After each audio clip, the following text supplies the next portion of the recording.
Welcome to qnawire. Have sand that is falling onto a moving conveyor belt that is so it's moving this way at 0.75 meters per second with some because of some external force provided maybe by the motor that's driving this belt here. So you're told that the sand falls at a rate of 5 kilograms per second, and they want you to calculate certain quantities that come from this type of motion. So the first thing they ask you to calculate is essentially um, the force or the change of momentum in this system. So essentially, we know that the change in momentum is equal to the force, which is equal to dmv dt, like that.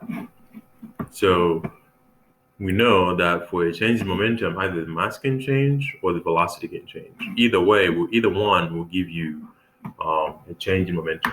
But in this case, we know that the velocity is constant here. So this is essentially v dm over dt.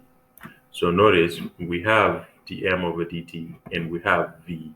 So we can actually just go ahead and compute that the change in momentum is actually just 0.75 times 5 here.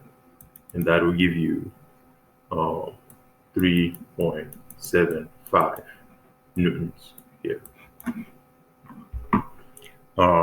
So now we want to look at the forces that are actually acting on the system.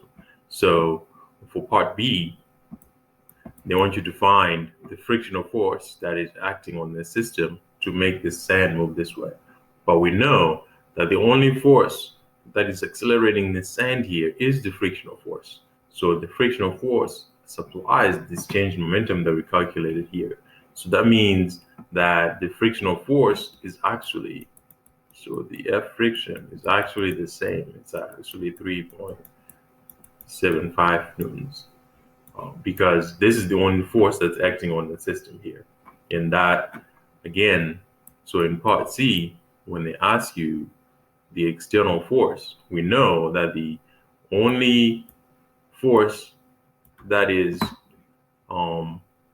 allowing the system to move the way it is the force, this force that's being provided by the belt. But that force that's provided by the belt is in terms of friction between the sand and the belt.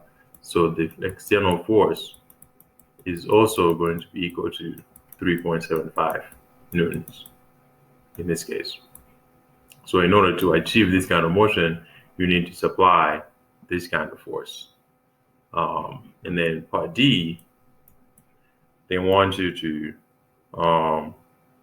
essentially calculate the work done in 1 second. So we know that the force is constant, and we know that the velocity is constant. So if you remember the equation for power, it says that power is some constant force times some velocity v here. And we also know that the work done by constant force is also going to be equal to the power provided times the time. So now we can combine these two equations. So this is work done is power times time, power is equal to force times velocity. So we can actually see that the work done is force times velocity times time. And this is just going to be, so since it's 1 second, we have 3.75 times the velocity, which is 0.75 here. 0.75, and then multiply that by 1 second. And that gives you a power of about, or work done of about 2.8 joules in this case. And then the last, I think, part E is asking you to calculate the kinetic energy acquired by the falling sand in each second of its motion. So we know that the KE is just half mv squared. But we don't have m. What we have is dm over dt. And that's equal to 5. But this wants you to calculate this for every second. So essentially, if it's falling at 5 kilograms a second, in 1 second, I'm going to have a mass of 5 kilograms being accelerated to some velocity by the forces that are acting here. So essentially, in 1 second, I'm going to have 5 kilograms on the belt. So that 5 kilograms is going to attain this much kinetic energy. So now I can just do half times 5 times 0.75 squared. And that should give you 1.41 joules. And then in part F, they ask you, why are these two different?